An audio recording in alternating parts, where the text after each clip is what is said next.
à tous, je m'appelle Yael et je suis diagnostiquée bipolaire.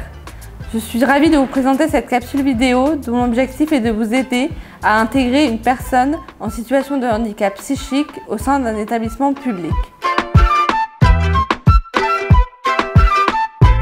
Mon premier conseil est d'organiser une prévisite sur le lieu du travail. L'idée avec ce premier conseil est de faciliter le premier jour d'embauche et de banaliser l'environnement. J'ai besoin d'être rassurée face à une situation qui peut s'avérer anxiogène ou déstabilisante. Alors comment faire ? Avec le premier jour de travail effectif, j'ai besoin de venir découvrir mon environnement, tout comme Daniel qui, avec une phobie de l'enfermement, a besoin de repérer les différents espaces avant de commencer sa première journée. Pour certains, cette prévisite sera l'occasion de venir avec un référent d'une structure accompagnante qui pourra être un bon relais dans la prise et le maintien au poste. Et bien sûr, rencontrer l'équipe. J'aime bien savoir avant de commencer un emploi à qui j'ai affaire, connaître les fonctions de chaque salarié pour pouvoir me projeter. N'hésitez pas à oser à demander à votre futur salarié s'il a besoin de cette étape.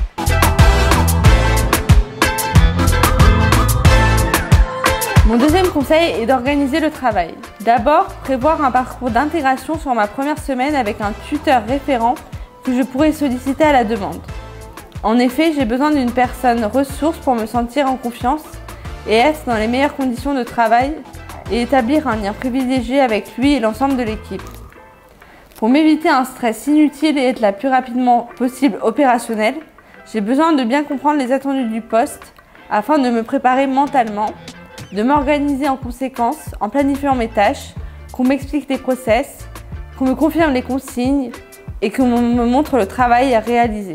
Afin d'être assurée, j'ai besoin d'un retour sur le travail rendu, facteur d'encouragement qui me permet de rester performante et ou d'ajuster.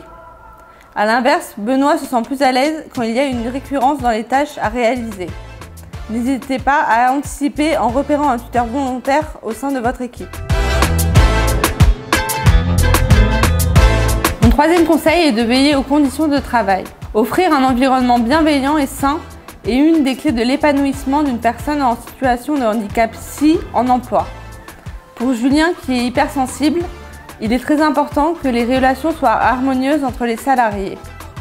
Pour Bénédicte, une autre clé est d'informer et sensibiliser le manager et les collègues sur le handicap psychique pour faciliter son intégration et ouvrir les discussions autour de l'aménagement des conditions de travail et des équipements.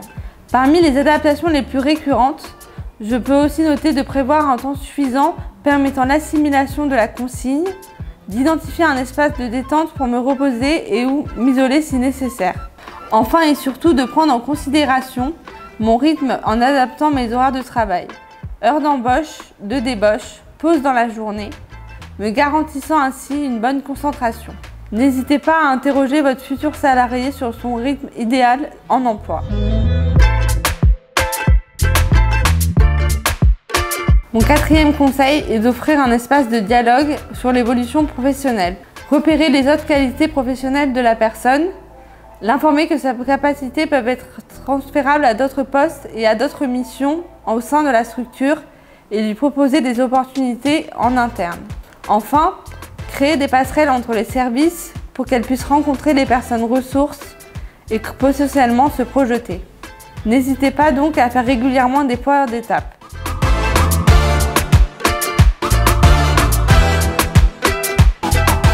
J'espère que ces conseils vous seront utiles. Chaque idée est à adapter en fonction de la personne, de sa situation, de son handicap et de votre service bien sûr. Je souhaite conclure par un message d'espoir à travers cette citation de Sénèque. Ce n'est pas parce que les choses sont difficiles que nous n'osons pas, c'est parce que nous n'osons pas qu'elles sont difficiles.